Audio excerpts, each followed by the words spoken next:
জয় মা, প্রণাম ঠাকুর। জয় মা, জয় মা, জয় মা ভবতারিণী, জয় মা তারা। মায়ের জন্মতিথি এসে গেল, তো মায়ের না কথা বললে তো হয় না না। মা তো সবার মা, মা সবার মা। মা সতেরো মা, মা অসতেরো মা, মা ধনী দরিদ্র সবার মা। মায়ের কাছে সমস্ত সন্তান সমান ছিলেন। মা কারোর কাছে মানে একদম কাউকে নিচু নজরে দেখতেন না, সেটা সবাই জানে। মায়ের কাছে প্রত্যেকটি শিষ্য এবং শিষ্যা অত্যন্ত আদরের ছিল। মা খুব শরীর খারাপ, হয়তো শুয়ে আছেন, ভক্তরা আসছে মাকে প্রণাম করতে। মা বারবার উঠে বসছেন। তার ভক্তরা বলছেন, মা আপনাকে এতবার উঠে বসতে হবে না, আপনি শুয়ে থাকুন, আমরা নিচে থেকে আপনাকে প্রণাম করে যাচ্ছি। খুব অপারক হলে তখন মা বলতেন, ঠিক আছে বাচ্চা, তাই করো, আমি এতবার উঠতে পারছি না। আহা, মা এত মধুর, এত মধুর, এত মধুর। মায়ের মুখের বাক্য শুনলে মন প্রাণ জুড়িয়ে যেত তার সমস্ত সন্তানদের। কোনো শিষ্য এসে বলতেন, মা জপ করতে পারছি না, ধ্যানে বসতে পারছি না, মন কেমন বিক্ষিপ্ত হয়ে যাচ্ছে, এদিক ওদিক চলে যাচ্ছে, কিছুতেই ধ্যানে বসতে পারছি না। তা কি হয়েছে বাবা, ধ্যান করতে পারছো না? করো না, জপ করো, জপাত সিদ্ধি, তুমি জপ করো। তো এইভাবেই তিনি শিষ্যদের, তার সন্তানদের সুপরামর্শ দিতেন এবং তাদের সুপথে চালিত করতেন। আবার অনেক শিষ্য এসে বলতেন যে, মা আমি আর পারছি না জপ ধ্যান করতে, আমি আর পারছি না, আমার সারাদিন সংসারের কাজ করেও আর এসব হচ্ছে না। তখন মা বলতেন, ঠিক আছে, তোমায় করতে হবে না, তোমার হয়ে আমি করে দেবো জপ। মানে ভাবা যায়, মা বলছেন তোমার হয়ে আমি সব করে দেবো। তো এই তো, মা তো তার সমস্ত সন্তানদের খারাপ জিনিসগুলো নিয়ে নিতেন না নিজের শরীরে, তাই তো শেষে তিনি এত ভুগে ভুগে তারপর চলে গেলেন।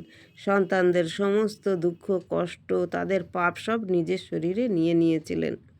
যখন ঠাকুর চলে গিয়েছিলেন, মা বলতেন, আমারও মনে হতো আমিও চলে যাই ঠাকুরের কাছে, কিন্তু ঠাকুর দেখা দিয়ে বলতেন, তুমি এখন যেও না, তোমার অনেক কাজ বাকি আছে, তোমার অনেক সন্তান হবে, দেখবে সাদা চামড়ার অনেক ভক্ত আসবে তোমার কাছে, নরেনকে মানুষ করতে হবে, তো তুমি এখন যেও না, তোমার অনেক কাজ বাকি। তারপরে দেখলুম সত্যিই তো আমার অনেক কাজ বাকি আছে। তো গ্রামে তিনি যখন কামারপুকুরে গিয়ে থাকতেন, একদিন ঠাকুর দর্শন দিয়ে বললেন, শুনছো, আমাকে একটু খিচুড়ি করে খাওয়াও, অনেক দিন তোমার হাতের খিচুড়ি খায়নি। তো মা খিচুড়ি রান্না করে রঘুবীরকে খাওয়ালেন এবং ঠাকুরের ভাবেই তিনি খাইয়েছিলেন, ঠাকুরকেই তিনি খাইয়েছিলেন রঘুবীরের সামনে। এইভাবেই নানা রকম, তো তিনি খুব লজ্জায় পড়তেন ঠাকুর চলে যাওয়ার পর, তার তো বিশেষ বয়স ছিল না। আর তিনি একদম সাদা কাপড় তো পরতে বারণই করে দিয়েছিলেন, ঠাকুর বলেছিলেন ওই লাল পাড় কাপড়কে ছিঁড়ে নিও, সরু করে সেটা পরো, একদম সাদা পরবে না। আমি কি কোথাও গেছি নাকি? আমি তো এখানেই আছি, তোমার কাছেই আছি, তুমি যখন ইচ্ছা হবে তুমি আমায় দেখতে পাবে। আর হাতের বালা খুলে ফেলেছিলেন বলেছিলেন, না হাতের বালা তুমি খুলে ফেলবে না, হাতের বালাগুলি পরে থাকবে।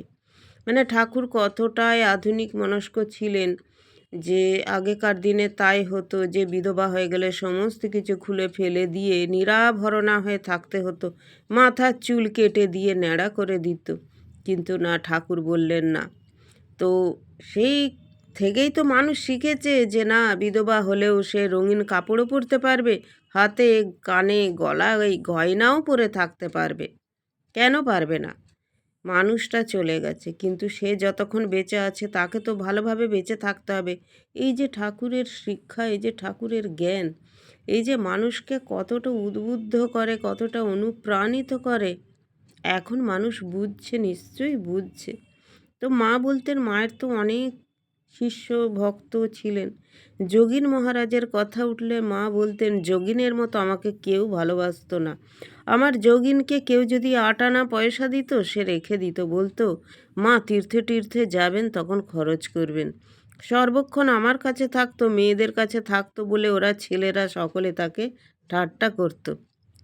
যোগিন আমাকে বলতো, মা তুমি আমাকে যোগা যোগা বলে ডাকবে। যোগিন তখন দেহ রাখলে সে বললে, মা আমায় নিতে এসেছিলেন ব্রহ্মা বিষ্ণু শিব ঠাকুর।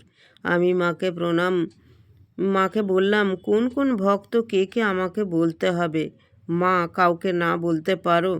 আমি তা তুমি দেখতে না কাউকে বলি। বলিয়াই ভাবিলাম হয়তো কাহাকেও বলিয়া ফেলিব, কথা রক্ষা হইবে না, তাই তখনই বলিলাম তবে থাক। মা যোগিনকে অর্জুন বলতেন, নরেনকে সপ্তর্ষি থেকে এনেছিলেন। ঈশ্বরকোটির পূর্ণ সরতার যোগিন, এ দুটি আমার অন্তরঙ্গ। এইরূপ দুই একজনের কথা আপনা হইতেই বলতেন। নিজের কথা বলিতেছেন, বলরামবাবু বলতেন ক্ষমা রূপা তপস্বিনী। বলিয়াই আবার বলিলেন, দয়া যার শরীরে নেই সে কি মানুষ, সে তো পশু। আমি কখনো কখনো দয়ায় আত্মহারা হয়ে যাই, ভুলে যায় আমি কে। বাবা, তোমার সঙ্গে আমার যেমন খোলাখুলি কথা হয়েছে এমন আর কারোর সঙ্গে হয়নি। পরে মা বলিলেন, আমি যখন কলকাতায় যাব তখন তুমি আসবে, আমার কাছে থাকবে। মা এভাবেই তার শিষ্যদের সাথে কথা বলতেন এবং তার শিষ্যরা, তার ভক্তরা তার দুটি চরণে মাথা ঠেকিয়ে কোটি কোটি প্রণাম করতেন। সবসময় বলতেন যে ঠাকুরকে ধরে থাকো, ঠাকুরকে কখনো ছেড়ো না, তোমাদের সমস্ত বিপদে আপদে ঠাকুর সবসময় তোমাদের কাছে আছেন। আমিও আছি তোমাদের কাছে। মায়ের কাছে অবলা জীবজন্তুরা পর্যন্ত অত্যন্ত ভালোবাসা পেত। মায়ের অনেক বিড়াল ছিল, তিনি সেই বিড়ালদের অত্যন্ত স্নেহ করতেন। নিজে হাতে মাছ রান্না করে তাদের খাওয়াতেন এবং তার দেখে তার শিষ্যরাও খাওয়াতো। এইভাবে মা সমস্ত জীব জগতের প্রত্যেককে ভালোবাসতেন, কেননা মা তিনি যে মা, জগতের মা, জননী তিনি। তাই মায়ের চরণে কোটি কোটি প্রণাম রেখে আজকের ভিডিও শেষ করছি। সবাই একটু সাবস্ক্রাইব করে পাশে থাকবেন।